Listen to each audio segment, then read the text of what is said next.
penifo atonsa afre no sen ene firi mu aba wei ene afoforo bi ka ho ene yebeda no kase na yede abesoma no pano nsia brem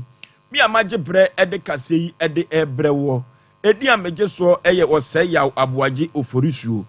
21st clinic eye sciatica expert or for yanko 21st clinic eye sciatica yade nyina obetu ase fa osisi fa osire mu na akokom na akosi na ase 21st clinic kuto na sciatica yade no otimi etu ase edema wo yafia yade emfa enkoda wo mo yade bible bia obetu ase na wo de amawo eno tie rescan na yedi koda no na yanya news sompa no de a ye mamrante kwankwankwa no emra na nyom mechinchim ye pan no mayen ibetumi anya sompa no ene da one edatu sompa ema katua penti no hwe na di sa adwuma efafiri ho yenje bre na yentie kase mu ensemo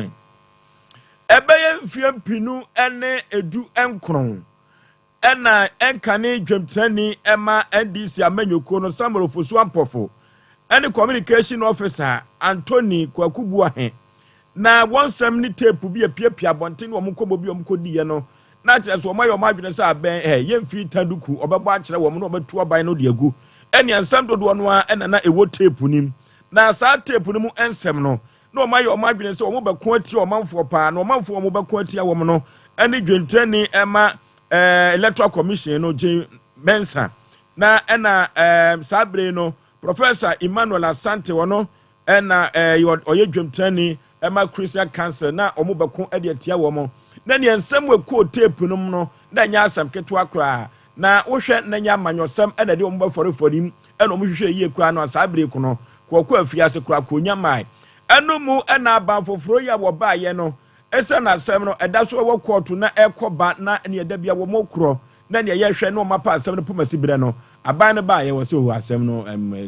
faso bia ni so yenyi mfamfiri ho na obi anko no ko ekoye na dwuma ano ti se me ne wo kasa ide sabre sansensem no a efie pinu ene edunkron 2019 sansem no eba ye na efa Samuel Fosu Ampofo ne Kwakubu ahe ho no sabre no koto abagu a aye bongara atekura yanto akase ne so na yemfa emamom oman Ghana yewro wa ho a yehunu yasene yewro ye ho a yepe ye ho ene oman se de ye bobosiani na abosia bomu no eduru ba bia oman yehu ye bobosia kese so yakwan sei asupiti ya hodo ye wieye eno no ya na yedwene ho a ye nte ase na no tie panifo ekohie mu no na eyamitiri ene atwotwo wuro ene francefo ene chinafo omo ene che adwumadie na oya asem nyina ne se woman sikai eduru ba bia se edi bi cheyen na ne ye Ghana ko nanimu na chiamudie na se no na pani pa sabre ya pa no se o me foto samfo ema Ghana men ato forcing na odwumadi na se okasa kakra. Key element of the debt restructuring was the signing of the Memorandum of Understanding by the Official Creditors Committee for Ghana. The former Minister of Finance, the Honorable Mohammed Amin Adam, commenced the process for the signing of the MOU by individual members of the Official Creditors Committee in June 2024. Distinguished ladies and gentlemen, I'm pleased to announce that following His Excellency the President's directive, we have made significant progress in Ghana's external debt restructuring. On the 17th of January 2025, I, in my capacity as Minister of Finance designate, met with Ghana's advisors and the technical team of the Ministry of Finance to discuss the state of affairs, create a timeline, and outline action plan for implementation. Panipa woye fotosamfo ema woman ena yekoti no na aban beko aban beba ene ye yebeyi panifo fro sa so ye koda no na sabre chief executive officer Ghana Cocoa Board Dr. Randy Abbey na ni hiamudi a woni akuafo ne panifo bi stakeholders ekohiamu no na cheso obedwenwen Ghana ho na Ghana afa ne tampa ade afura ewo cocoa duam efrise Fernando Po na tetekwahye ekofo akoko yi adifiri baaye ekwan ofa so baaye de ene enye yasem efrise Ghana ateso mfa so pa akwan ahodo nyina no cocoa rose yede bi eyiye ekura Ghana sika asupiti ahodo nyina no cocoa board yede dina to so aje se cocoa amedi Ghana hwamokora aduaba bi abeko age Ghana pa eno na pani pa yayi no se o meye pani no na Ghana Cocoa Board ano Dr. Randy Abbey oni panifo hia no wadwedwe akuafo ho na wose na aban so de obehwe na wati akuafo na de sefata so de be ma akuafo no wode ama wo mo se de be ya cocoa dua no ebekɔ so na yɛtumi anya so ɛmfa so. In every draft, in any decision that we take, we need to have their inputs. And so, I mean, they ought to be central in our decision making. And we also need to prioritize their welfare. And so that's what I mean by putting the cocoa farmer at the center of what we do. There are some things that have been started. For example, the issue of rehabilitation of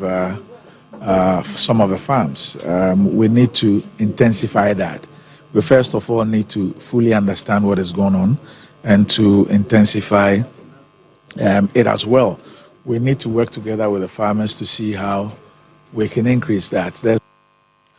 Panipa wano ena Ghana Cocoa Board ya pano se wamedano Dr. Randy Abe na se ma oka yegyina ne se ekuyafo meeting bi ombeko bia na omdo ombeka won se de beya omso nsem ombeka no ebeto asomu no aye de ama wo na cocoa dua no enso ebetumi akoso na de okasa edema Ghana Cocoa Board ono na ye friend no Imoru Isifu na woda coffee ene enkuto ano omo kuafo no omo edo saade no kokoshi ono ekasa edema wo mo na na asem nyina ne se wo se saa kuafo no ye hwe wo mo entempa no mu dwumadi eso ekwa sare so. However, you have come at a time the cocoa, coffee and shea sectors are facing huge challenges that must be tackled immediately. The challenges include, but not limited to, declining production, low incomes for farmers, persistent threats from pests and disease on the farms. Another major threat that has significantly affected cocoa production is galamsey. These issues and others remain critical priorities for us. Imoro Isifu ono ene kasa edema akuafo a omo adua cocoa ene coffee ene nkutro kokoshi wose omo ensembi no yegitum tentem yetumi ebo omo efiri challenges ewo ho pa yanto akase ne so abrantie bia yefra no Oliver Baker Van Dambo Van Mawo abrantie ene social media no so kasa pa na Ghana fo nyina nim say face the country omo ye demonstration bia ye kocheche wom no za abrantie no ka ho opene ho asem na abamba ko abamba ba sa abamba foforo na wo pa soafo no a ye wo committee bia wo kototo wo ano na ne ye toto wano no se ye wew na se ye toto wano no wantumi akase ye jibira ko betumi age afiri hunsem eno na Oliver Baker Vama wo na asem a wo kan nyina se hwe wabon kura ya nyimfiri ni nsem efiri se ekudodo no eye NDC amanyokuo no wagigi sika edi free wo mo ba committee nanim no ene ya se Dr. Amwakohene wo kwi na ko magini sika da bi omontumi anye kire se entoma efura no nyina otumi kirekirim asantema ponde shepa na no awopa wasa sua ngoma yie pa obeya asantema yie eno ti no ya anye ne hwe eno na Baker se hwe saafuo nyina yaju o musika otom me na mese eno na committee na to ne nsade afre ne na nopa no ndu se wo mra no mama yi na no ba bia okohu se obi eje bribe wo na wodi afiri asomasi ana wo benten ho no omra mayi na no na ne okotu Ghana mamra ne se he se wantumi anyiwa no na se ebowa emra no anu bedi pa na Oliver Baker Vama wo wayan ohunu se ani ya den na wan ase onam emra ubu nkotodwe epa achew osachi adia eni ebumu wo se adwebro me ana meka ye mesaboa wedie ma no kokotwa bede ma no twitwi fom se de akokọ adidi awi odina no twitwi fom no wedie adwebro me pagya me nsa maduru tawo me ya meboa enuti Ghana fom fanchame committee no emfanchame yenti Vama ho ka Vomawa. Are you going to do justification or you want to render an apology and we close this meeting? Mr. Chair, I have no intention to lecture the committee. If the committee resolves that the context of the post is irrelevant to the commission, the question here, I'm happy to proceed as the committee has directed. Now, as the committee has directed. Mr. Chair, I am saying here clearly that my post was not intended to disparage members of the committee, and I have not intended to say that members of this committee have received or demanded bribes from various individuals. Woko PM ewo committee nanim enrada se asemu a wo kano womra emra mama yina no ena ene ehwe Sompa TV no so a sa brand eva ma woi okeka na no eboso no wan hu se obi obi sika wan hu se obi agi sika every ho wan hwe ye trending edo be kwa manem edo akọ ha mu eno ti Ghana mabunu mo trending sem no ya mo hwe mo anu ye ye to akase ne so na ye de amamo oman owo from goodie pa na from goodie no ne fa dodo no a e wa asantemam ha ene obo ase uduru ho a e wo se ka obo ase ke ye kwakura no ake de visa na e ko ne nso so o ka ho asem a enye yie godu a yatu afiri obo ase no nya asem keto he na ansenya no mo kwa akura ye yo eno akwa ya asem foforo ukọ Ghana man hodo so a empotam ha no fa akọ ye tu gold nyina no wo makwa nyina enye na nso sika firi ho ba me de bo man ho bra eno na sa bre panipa wo no ena da yipi ano aban oba ye wo ko akonanim na nanim a wo koro na adwene se hwe oba ba Ghana yie se de Ghana pro atete apansam no Ghana amonche no na trete ne mu ano nam no eno ti no small scale miners association omo dwumadi a wo mudi no nsuo ho so omo eye galamsey so omo ye de yo omo fangu fom na ne fom guo no mere pe semu no ne ya hwe ne ya toto nwoma amanyoma akoyie eno mu ena Mr. Abdul Razak Hassan ono ena ye communication officer ema National Small Scale Miners Association national can say oh we di abampo firi mu dodo kamo de hye omo asena kombobo mu a keboa wo on the obabe na djuma emom some kan no so no obika ye pese ye hu se asada situation de nsem no de emu de a kama se ese gina no obi a wo ye illegal mining bia no ese wo jai de wo ye because o mine say ya ese ma ye gina ye so ye ma ye nemu Satano attention may would decide from another member from America say we friend in the sense that governance a change and I so a for the from governance because if you a regulatory body and want me and there other agencies who take who share the craft and so collaborating with the minister collaborating with water resource commission any minerals commission and those commissions under different ministerial groups. Abdul Razak ono ena communication director Emma National Small Scale Miners Association member na no disem ena yekoti no yeko ne akomrahye beduafie si yekan emrahye beduafo no beto abade ama wo mo ne nso mo kohye mra omo hye de be favor wo mo ne baboa wo mo no omo ho ahenha wo mo no omo ho ato wo mo koguromuti ebe kakra bato be den pa na ye kokopiem ewo mrahye beduafie a majority leader na wono a leader of government business ye ewo mrahye beduafie Mahama Ayarega na asem a woka nyina ne se enkebe ye pa dia ewo seka ye penhyehyɛ ye bi enhyehyɛ be ya enhyehyɛ ye akwo mo pe ede ama mrahye beduafo akwo kofie ene omo mutim na ede ombe kofie seka obenya pension scheme bi ene wo kofie a na ne kwakofie no akodidi ho said the civil servant for bosome so won pension no bosome so ede ye obekọ bank obeje kakra no saa no pese camp for no bosome so won koje kakra kwa ye kakra ye kwa ye nya bi won ji sika twitwidi eno team na hye baduafo no kwase abuo ne toble bi omudi bu Ghana fo wo mo hyehye mra ma na favor wo mo sika twitwidi amu baba bedie ene ne hwan ene asa sika no yemubodin kura obi wo a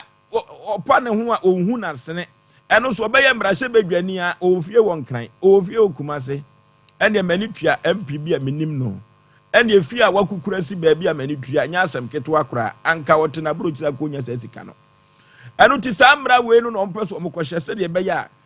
pension no omobekoro no se omo a na ekohye omomra ezan se omo a na ekobo omotwene no omo asa ombesan ase efrise be favor omo twumu tan omunya de koto hope e de be no ko omo betinsan na aboa won eno ti se pension no ye omo sensan de a no omo kwa ahomgie mu a omo be kwa ahomgie mu ene eboso me so a so omo gina bank fu eni atela fu eni enwura mane omo akwaje kakra de atomoto o my Ghana yenkwai. We don't have a pension scheme that caters for MPs when they leave this house. Some MPs leave this house and within months